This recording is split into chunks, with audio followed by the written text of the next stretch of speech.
Co když cloudový kód dokáže víc než jen psát kód?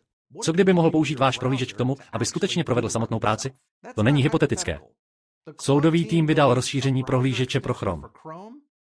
A většina lidí si myslí, že je to jen něco, co dělá se stránkou normální věci AI. Můžete shrnout, možná pochopit, co je na stránce, klást otázky, víte, obvyklé.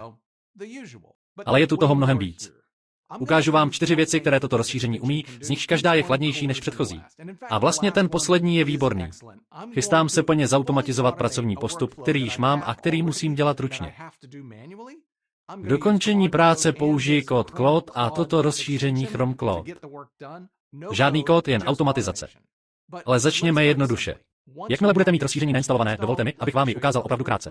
Když ji otevřu jako jakýkoliv jiný druh prohlížeče AI, připíná něco na stranu a právě o tom jste si možná mysleli, že to celé bylo, takže se zeptáte, jak nainstaluji rozšíření, přečte si stránku a uvidíte, že to svým způsobem vytváří skupinu. A ukáže vám, že interaguje se stránkou a ve skutečnosti vás požádá o schválení kroků, které provádí, což je jedna z věcí, kterou uvidíte zde dole v této rozbalovací nabídce, která vám umožňuje vždy se zeptat nebo projít a schválit každý krok a zde je shrnutí. Opravdu velmi, velmi užitečné. Ale pokud si myslíte, že je to vzrušující, počkejte, až uvidíte další. Že tady to začíná být vzrušující. Toto druh rozšíření zde není jen proto, aby bylo možné vidět stránku, na které se nacházíte. Může ovládat prohlížeč. Může klikat na tlačítka. Tohle všechno umí. Ale dovolte mi na chvíli ustoupit a říct, buďte opatrní. Tato věc je ve vašem živém prohlížeči. Když s ním komunikujete, ujistěte se, že se díváte. Tyto věci jsou zcela nové a opravdu se na to všichni snažíme zvyknout. A existují způsoby, jak věci, jako je rychlá injekce a další věci, opravdu udělat nepořádek. Takže buďte opatrní. Dobře, otevřeme rozšíření. A řekněme si to, vzpomeňte si na důležitou událost, která se dnes stala v historii a použijte tyto informace z ChatGPT k vytvoření obrázku. Ujistěte se, že obrázek je dynamicky vzrušující a obsahuje vhodně stylizované názvy popisující to, co bylo zobrazeno, a možná i rok nebo datum, pokud je to důležité. Že to sem předložím. Bude o tom znovu přemýšlet. Vytvoří nám to úhlednou malou skupinku, která se vrátí a zeptá se, mohu to vlastně udělat na této doméně, na této stránce? Nevadilo by vám, kdybych s ním interagoval? A tak to udělalo to, že to vložilo do otázky vytvoření dynamického a vzrušujícího historického pamětního obrázku ukazujícího Galileův průkopnický objev 4. největších měsíců Jupitera, 7. leden, 1610. Vyhledalo to samo, takže k získání těchto informací použilo Sonnet a prostě to vložilo do ChatGPT a odešlo do závodu. A samozřejmě zde v těchto dnech používáme skvělý obrazový model z ChatGPT. A Galileo objev, takže to je to, že převezme kontrolu nad prohlížečem a podnikne akci. To je opravdu vzrušující. Je to jako tyto prohlížeče s umělou inteligencí, které existují s Cometem nebo Atlasem nebo něčím podobným, které ve skutečnosti mohou ovládat prohlížeč, když ho požádáte, aby něco udělal. To je jedna z věcí, které to může udělat. Ale pokud si myslíte, že je to skvělé, počkejte, až uvidíte další. Dobře, takže tady to začíná být opravdu zajímavé a praktické.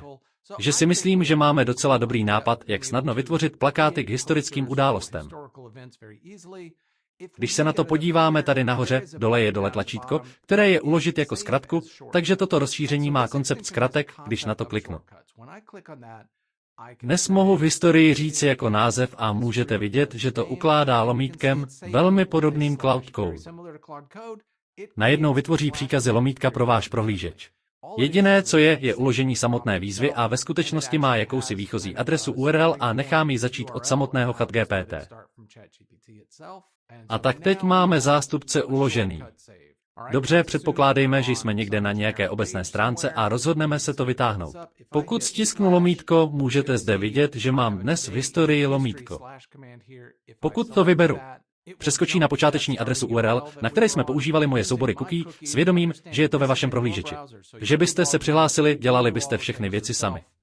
A opět mě stále žádá o schválení plánu. Takže stisknu Enter na tomto a pak to zasne a udělá to znovu. Takže opravdu, pokud máte na webu věci, které rádi děláte pravidelně nebo něco podobného, můžete to opravdu začít dělat pomocí příkazů lomítka. A tyto příkazy mohou skutečně shromažďovat informace ze stránky a udělat docela dost. Není to tak jednoduché jako právě. Otevřete stránku a něco na ní zveřejněte, tohle dělá mnohem víc než jen to. Dobře, tak mi dovolte, abych vám ukázal, co jsem zde vybudoval, jen velmi stručně jsem to ukázal v minulosti a vrátíme se k tomu za sekundu, protože je to součást našeho posledního skutečně nejzajímavějšího rozšíření Cloud Codes. Ale mám tady aplikaci, kde můžu vytvářet jakési definice znělek. Mám aplikaci, do které vkládám znělky. Víte, malé chytlavé melodie, které slyšíte před reklamou.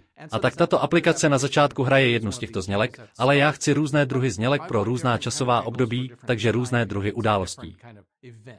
Můžete vidět, že tam je. Lunární nový rok, Mardi Gras, Hromnice, různé svátky mají různé znělky. Pokud se pustím do jednoho z nich, uvidíte, že ke generování toho všeho používám Cloud Code a ten přijde a vygeneruje zde blok informací. To je název, text této písně a pak samotný styl, ve kterém píseň chceme mít. A vytváří násobky. Tak vynikající. Tohle použiju. Co bych obecně udělal je, že přijdu do Suno a musím z toho vzít texty, vzít je, skopírovat, vložit je sem, což, jak můžete říct, je trochu dráždí, že to musím procházet pokaždé, když jich je násobek, a pak jít získat titul. Že je to opravdu ruční proces a čas od času to musím udělat. To je velká bolest. Že místo toho, abyste to udělali tímto způsobem. Otevřeme Claude a to, co vám rozšíření Claude umožní, je ve skutečnosti naučit Claude dovednosti. Že když kliknu na Learn Claude a spustím nahrávání, poslouchá mě mluvit, jak můžete vidět zde, takže mohu říci, co dělám, je, že přijdu do aplikace Suno a přejdu do samotné záložky vytvoření. A jak budu klikat na věci, uvidíte, že to zachycuje snímky obrazovky. A pak se také ujistím, že nejsem na jednoduchém, ale na vlastní kartě zde. A pak co musím udělat je, že musím vložit text do oblasti textu a pak styl do oblasti stylu a pak název do oblasti nadpisu a pak kliknu na vytvořit a je to. A jakmile kliknu na hotovo, udělá to tak, že Claude sám prohlédne všechny tyto screenshoty a všechny definice toho, co jsem právě udělal, a vytvoří v podstatě výzvu, jak to přesně udělat. Co to udělá s touto výzvou je, že ji změní na zástupce, který jsme právě viděli. Pojďme se tedy podívat, jak to vypadá. Dobře, vidíte, že je. Má tuto počáteční adresu URL akce, kterou má. Má také definici všeho, co jsem mu popsal v jeho vlastním jazyce, když jsem se podíval na všechny snímky obrazovky a dostal název. Takže když se sem dostanu do nastavení samotného rozšíření, můžeme se podívat na různé zkratky, které máme. Máme tu dnešní historii, na kterou jsme se právě dívali. Můžeme se sem vrátit a upravit to. Ale mám jednu předchozí, kterou jsem nazval Ingles. Chci vám to ukázat, protože jsem k tomu přidal pár věcí. Dole jsem přidal pár věcí, které říkali, musíte mi dát název, texty a styly. To byl důležitý doplněk k tomu samotnému. A ujistěte se, že jste klikli na tlačítko vytvořit, protože mnohokrát nebylo stisknuto tlačítko vytvořit. Že svědomím, že jsem přidal tyto dvě věci, pojďme se na to podívat v akci. Dobře, takže se vrátíme k samotným znělkám. Jedna z pěkných věcí, které musím přenést, ale musím k tomu přijít a říct, že chci zaznělo se všemi těmi informacemi, stisknu Enter. Všechny tyto informace samozřejmě spotřebovává samotný sonet, než se bude muset starat o to, kam co umístit. Žádá mě o schválení. Žádám, aby to šlo dopředu. A tak teď to, co udělá, je, že najde každé z těch míst. Přejde na správnou vlastní kartu. Vloží tyto věci a stiskne tlačítko vytvořit. V pořádku, je vložen text. Tam jsou styly. Zadal název a vše ověřuje.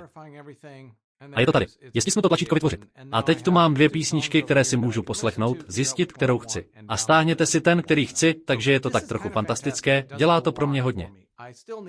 Pořád potřebuji vytvořit ty lyrické kuličky, skopírovat je a vložit, ale zbytek práce udělá, řeknu, že je to trochu pomalé, ale to je taky tak nějak v pořádku. Ještě nepotřebuji, aby to bylo okamžité, zvláště když, jak jsem vás varoval, chci to ve většině případů sledovat a ujistit se, co to dělá, ale nemusím se starat o každý z různých kroků. Dobře, pokud si myslíte, že je to skvělé, počkejte, až uvidíte tento poslední. Tohle je úplně všechno. Dobře, tak tady je půjč milosti. Tady je všechno. To je opravdu vzrušující bod. Projdeme si zde celkem rychle 3 nebo 4 věci. Takže to, co vám chci ukázat, je, že když spustíte Claude, ve skutečnosti nemá přirozeně přístup k rozšíření.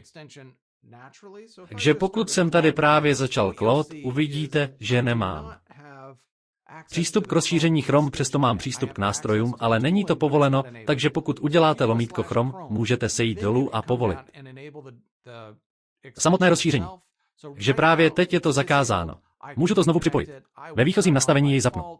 A nyní máme toto rozšíření povolené. Dobře, a jakmile zprovozním svůj dev server, můžu říct něco jako načíst toto do prohlížeče, použije se nový nástroj prohlížeče rozšíření pro Chrome k vytvoření nové karty v samotném Chromu a načtení aplikace. Dobře, a tady to začíná být vzrušující. Dobře, podíváme se na tuto obrazovku opravdu krátce. Tady dole se mi tato čísla zdají trochu malá. Nyní bych obvykle udělal snímek obrazovky této sekce a poslal ji zpět a řekl, že potřebuji, aby tato čísla byla o něco větší, připadají mi trochu malá.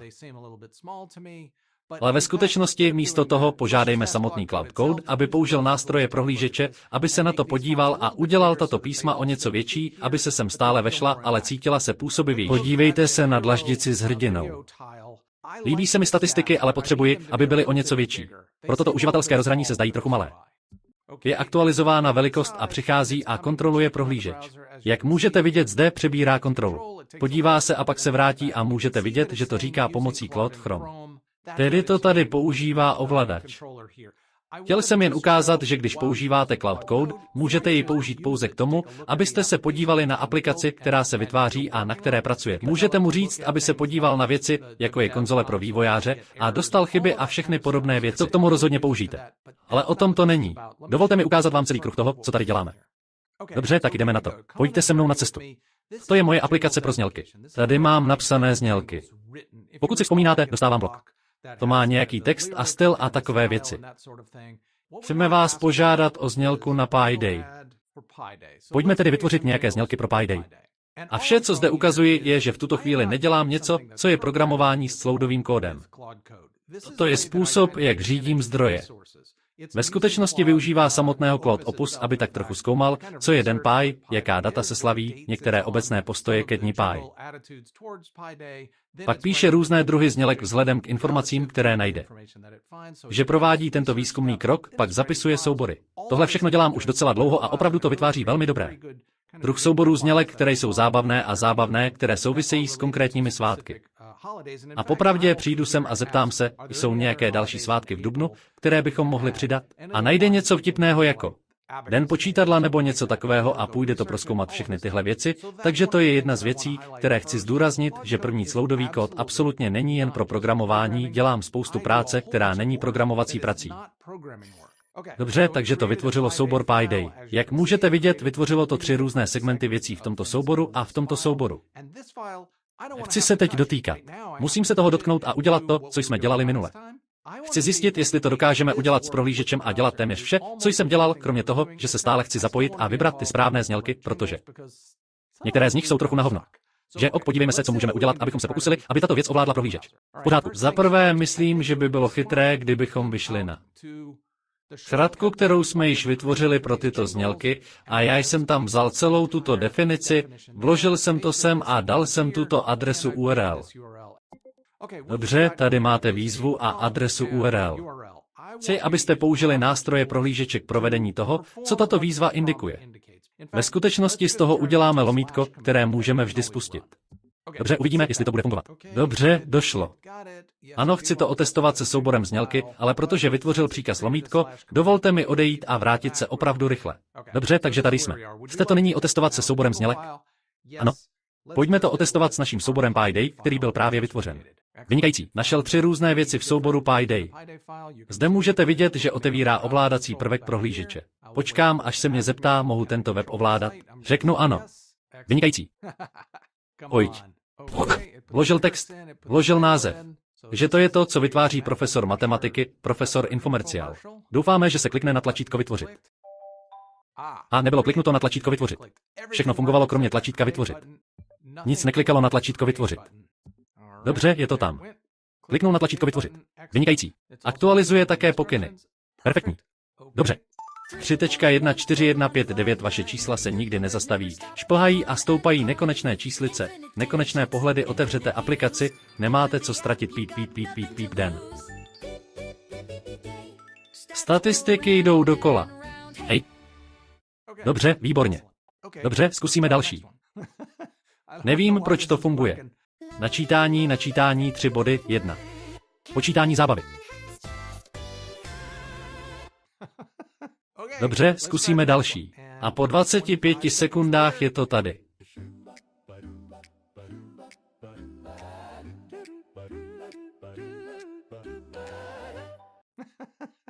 Ano, perfektní. Dobře, a nakonec se pokusím sehnat 8 znělek na svatý Patrick Day a já to řeknu jen proto, aby pokračoval a udělal je všechny. Nebo ve skutečnosti zjistil, jestli to může otevřít jednu kartu a nechat je dělat všechny. Uvidíme, jak to bude. Takže vytvořil soubor se všemi Patrick Day položky v něm. To vypadá dobře. A myslím, že další věc, ke které se posouvá, je, abychom sledovali prohlížeč. Dobře. Dobře, Suno, jdu na tebe. Konečně dostávám svou hodnotu ze svého Suno účtu. Vynikající. Nepotřebuje API. V pořádku. Zdá se, že to přešlo na různé karty a vložilo tam texty a pak se to vrátí. Představuji si a vkládám styly a pak vkládám názvy. Je skvělé vidět, jak to funguje na každé z těchto karet. A to je vše.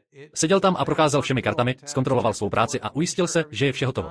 Vraťte se a máme najednou spoustu písní, které jsou vytvořeny pomocí tohoto konceptu.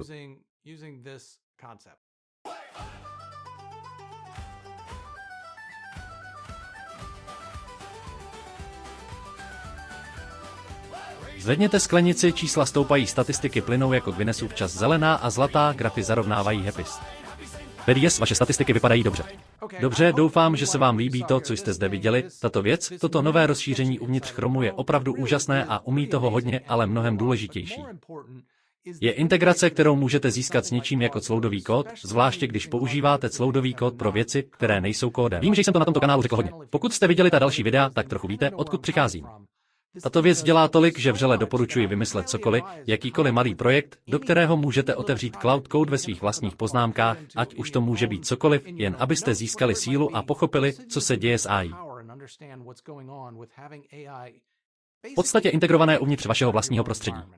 A teď s interakcemi s prohlížečem toho můžete opravdu hodně udělat. Mohl jsem ho požádat, aby si ty soubory přečetl, stáhl je zpět, spolkl je, udělal s tím víc. Teď toho můžete dělat hodně. Je to velmi vzrušující. Není to jen malý doplněk prohlížeče, na který můžete klást otázky týkající se stránky prohlížeče. Doufám, že se vám líbí, co jste viděli. Díky, že jste přišli na tuhle projížďku a uvidíme se u další.